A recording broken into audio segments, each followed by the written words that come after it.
let me first get Mr. Sriram in, the banker. The governor all but exhorted you to cut rates, Mr. Sriram.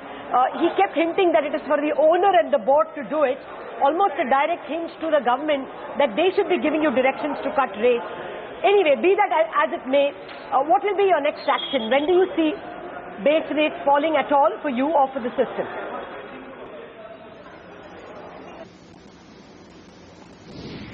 You see, policy transmission will happen, and it does happen, and the only thing is that unlike the transmission to the markets, it takes some time.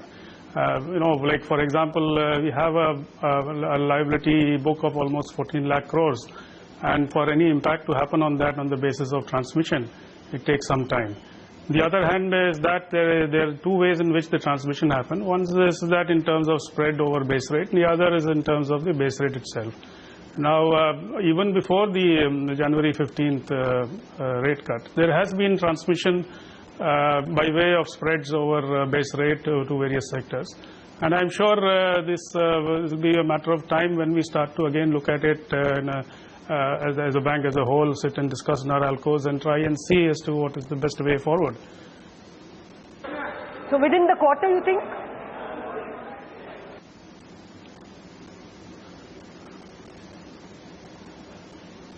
I can't target a particular date, but I'm sure the intent is there, and we will be driven by our figures within the bank. Okay, just hold on to that thought, sir. The markets have fallen about 150 points, and I think the Nifty is down 40 points. So why not I go across to Mr. Naren of ICICI Prudential. Naren, how long is this disappointment? 40 points is not a great deal.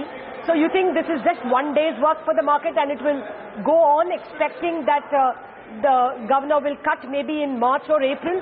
Or do you think this is going to be a slightly hawkish kind of stance according to the market? How are you reading it as a market man? I think India has been one of the best performing markets in the world over the last few months, and that was certainly because of the rate cut given on Jan 15. So I think the next event from an equity market point of view is certainly the budget, and what the budget can do in terms of moving forward the growth dynamics is, I think, going to be much more important over the next few months. I think market will shrug off the fact that today there was no rate cut, and what we would like to see is a much bigger increase in financial savings over the course of the next few months. If that were to happen, I think we would actually be well prepared. And from an equity market point of view, we hope that this crude move which has happened in the last 2 days, taking crude to 55, doesn't keep carrying on and go back to the 80 to 100 range.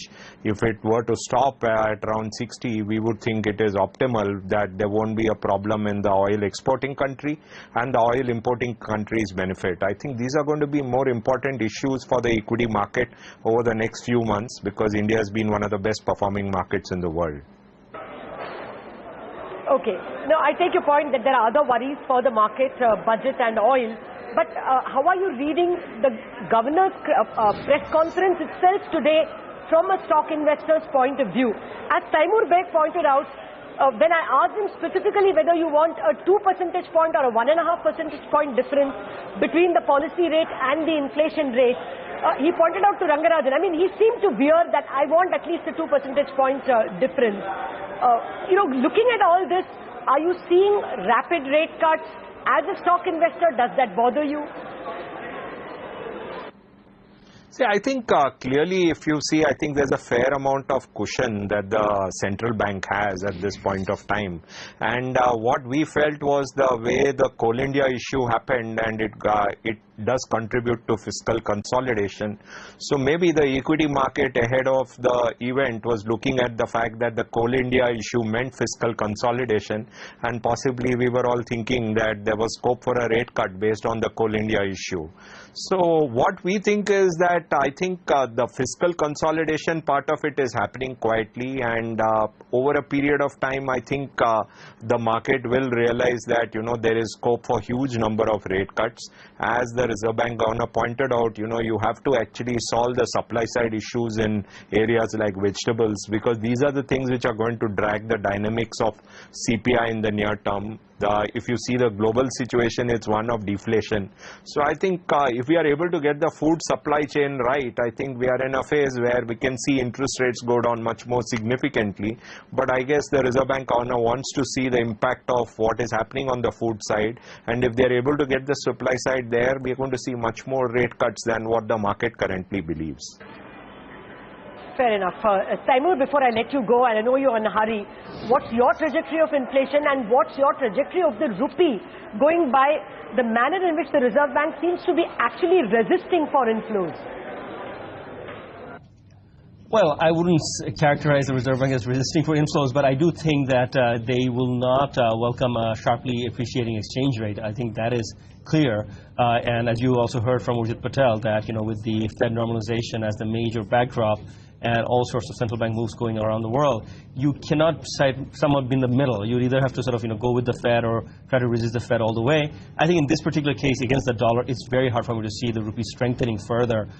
It will be in the 62-63 range for the rest of the year in my view. And if you see an investment cycle picking up, we will also see the trade deficit worsen and the supply-demand of dollar issue will become a little more tighter. So I don't think the rupee has further grounds to gain. Stable, perhaps slight depreciation trend. That's my view. As far as inflation is concerned, clearly we are not going to see major disinflation on a year-on-year basis in the next couple of months. The base effect is a bit adverse. But then we'll head toward 5%, perhaps even below 5%, but not a whole lot more. I still think 5-ish is the best case scenario. We're not going to go significantly below that on a sustained basis. All right. Thanks a lot, Taimur, for joining us. Similar questions to you, Sonal. What were your key takeaways from the press conference in terms of the timing of the next cut and the number of cuts hereafter?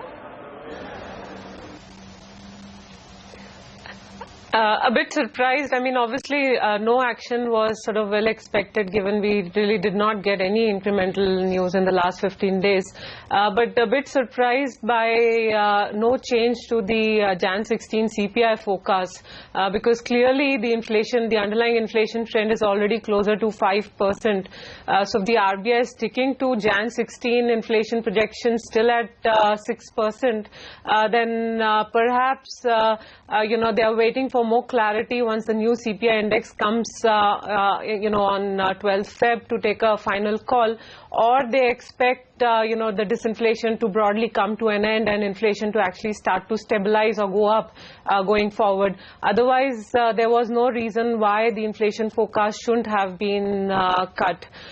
So a bit surprised by that. And second, on the intermeeting cut, the comment that the governor made is that that's always on the table, but they would try to stick as much as possible to the scheduled policy meetings. So I think the expectation of a March cut post-budget also may not materialize, because if the RBI keeps moving intermeeting, then the sanctity of scheduled policy meetings basically gets diluted. So the April meeting actually will be quite important. We'll have more numbers on the GDP side. We'll have the budget. We'll know how the change in the CPI base affects the underlying inflationary cycle. And we should actually also have, more importantly, clarity on the new monetary policy framework. The Monetary Policy Committee moving to the 4% inflation target. So all those things actually will become more important. Our call at this stage is for a cut at the April policy, post which we are expecting the RBI to stay on hold. All right. Shilpa Kumar, what has been your key takeaway? Like Sonal mentioned, the governor has not even lowered the January 2016 inflation forecast, remains at 6%. So what are you factoring in, and how do you see therefore bond yields moving here on? Do you think they're going to remain at the 7.75 for a goodish bit? Yeah, Lata, I think it's good to kind of take a slight bird's eye view of the situation. I think you have to put the policy in the context of what's happening overall. I think if you look at the last 1 year, the way India has moved on significant macroeconomic factors has actually kind of put it at the top of the emerging markets pile in terms of macroeconomic traction that the economy has gained. I think against that you also need to put what Governor said last time, that once he starts cutting, he will indeed follow it up with significant cuts as and when he sees the opportunity. And therefore the third thing, that we are actually looking at a pretty big event coming up, which is a time to kind of do a long-term structural fix for the fiscal of the country. So I think given all of this, rate cut expectations do stand. We would still expect another 0.25% going into the end of this quarter. And I think therefore for the year you will find bond prices supported and heading in the direction of 7.5. Okay, what about rate cuts itself, Shilpa? None of the banks have moved. What's your sense? Nothing has come in this policy, but you have the lag effect of the previous cut. Do you expect base rates to fall in this quarter? Will ICICI move, you think? So, rather than commenting about the bank, because that goes to our ALCO and things like that, but I can comment systemically, and it's fair to say that overall the rate structure in the economy has come down. You've seen wholesale deposit rates come off. We have seen retail deposit rates being reduced. So I think it's fair to say that there will be an imminent base rate cut amongst all banks. For the timing, Lata, it's important to take note of one kind of practical development that has taken place. The Reserve Bank of India has given guidelines regarding how base rates should be set. They've allowed banks to kind of change base rate guidelines once every 3 years instead of once every 5 years. And given that 3 years is kind of up and the guidelines have to be implemented, I think most banks will kind of put the two together and come out with a long-term structure for base rates. So that's really the practical aspect of when the rate cuts can happen. Okay, so what does that mean? That means what? We wait beyond the quarter if it's going to be such a long term, or do you think another cut can nudge the bank, say if one came in April? So directionally, I think rates have come down. So directionally, I would say that banks would be looking very, very closely at doing something with the base rates soon enough, and the guidelines are to be followed by the middle of February. So I guess post that, we could see some action from most banks. Okay. Okay. The other announcement was that FIIs can now buy only corporate debt above 3 months, above 3 years residual maturity. How much of corporate debt is been bought at 3 years at all? My sense was that almost everything is for a shorter term. So does it mean we are going to see a lot of maturity and not too much of inflows into corporate debt? No, I don't quite see it that way, Lata, because if you look at the world is awash with liquidity. I think Japan and the ECB have come in and put liquidity on the table, far surpassing what the US Fed has taken off. So given that situation, a country where all macros have improved will certainly stay high on the agenda of any investor. So number one point is global capital flows will see even more reason to head towards India. And therefore, the Reserve Bank's role as gatekeeper for forex flows will continue to be very, very important. And I think both steps you've seen, easing up on the outflows, which is things like LRS, as well as kind of putting a qualitative factor on the inflows. So every time there's more flow coming in, you kind of, put the hurdle up and say, okay, but now you come in beyond 3 years. So I think, the market will reassess its stand and kind of continue to come in that longer bucket. The same thing happened to government securities, if you remember, that initially the interest was much more driven into the short end of the curve, but the minute we said 3 years, the interest got diverted because fundamental reasons for coming in kind of prevailed. So I think we will continue to see, money flowing into the corporate bond sector as long as macro situation and monetary policy expectations remain. But at the moment, how much is in above 3 years, you think, in the corporate segment? Maybe not too much, because given a choice, most people would like to play a high-end AAA, almost government kind of debt, and as short a maturity as you can get by with, so to say. Okay. Okay, okay. But you think that as this matures, people will be willing to come into 3 years? I don't see why not, Lata, because you have, very good credits which are issuing in the 3-year space, which are kind of almost, PSUs which are kind of governmental in nature. At the same time, you have very good Indian private sector corporates also in that space. So I don't see at all why the demand would not get diverted into the 3-year plus categories. And what's your sense about how the stock markets might read the whole thing? Will they read this as a neutral to hawkish stance? Should they be worried that there will not be too many cuts, or at least not too soon?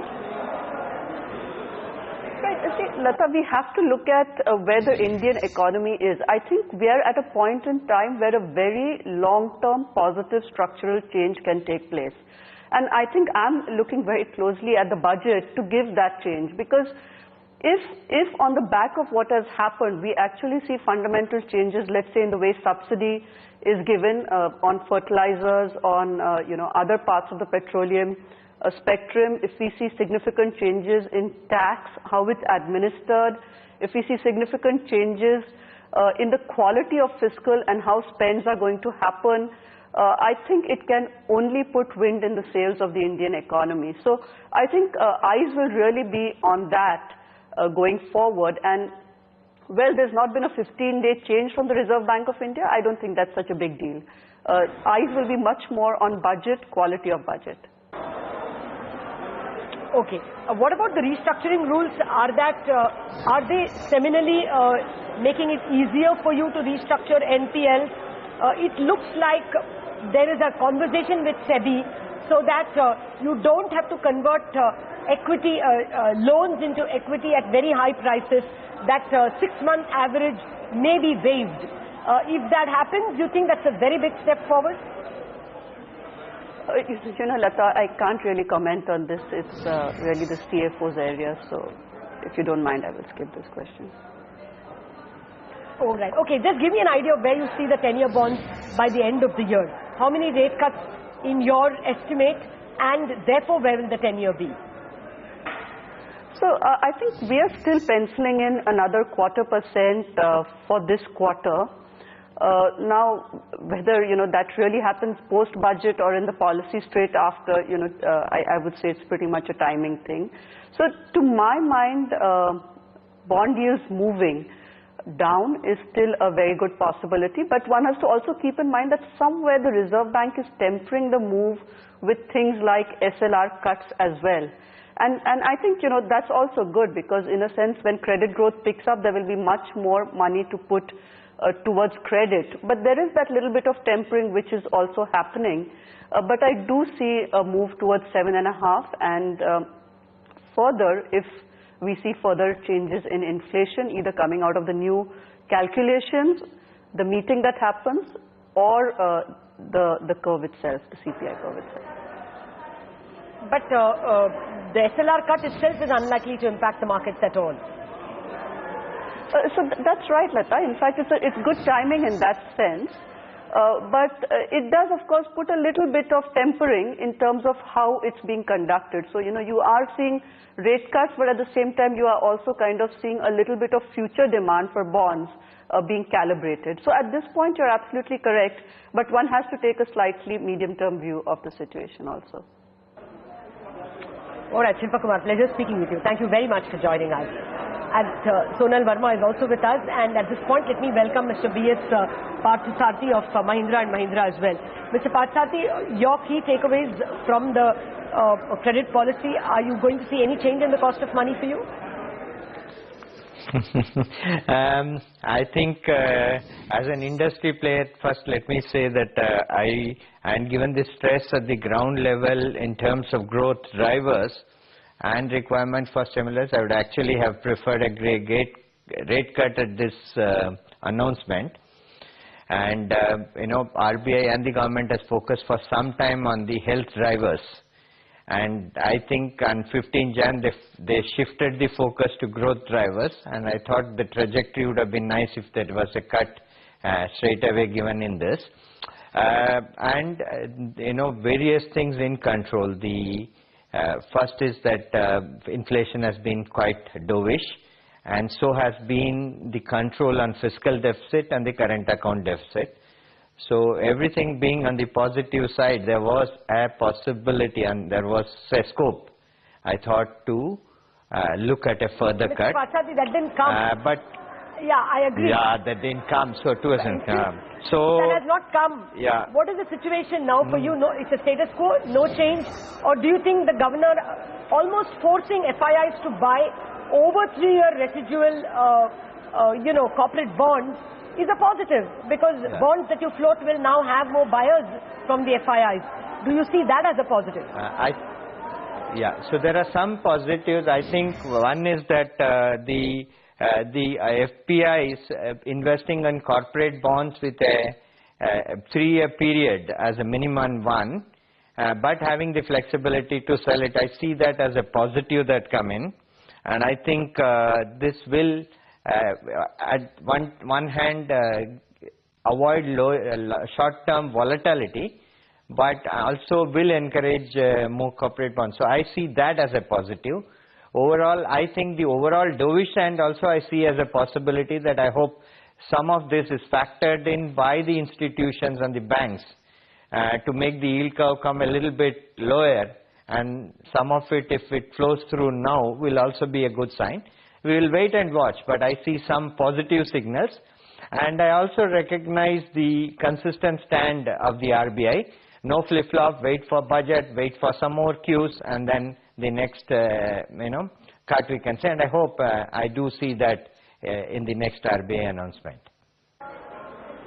Will you be using any of these IRF cash-settled interest rate futures contracts for 5 and 7 year, for 13 and 15 year Government of India bonds? As well, do you trade at all in the currency futures market? All those liberalizations, are they going to benefit corporates? First and foremost, I think that is going to deepen the overall market, and from that perspective, it is going to benefit the industry on an overall basis. As far as M&M per se is concerned, I will have to kind of have a look at this and see how do we participate. At this time, we are not majorly or in any significant manner in any currency aspects.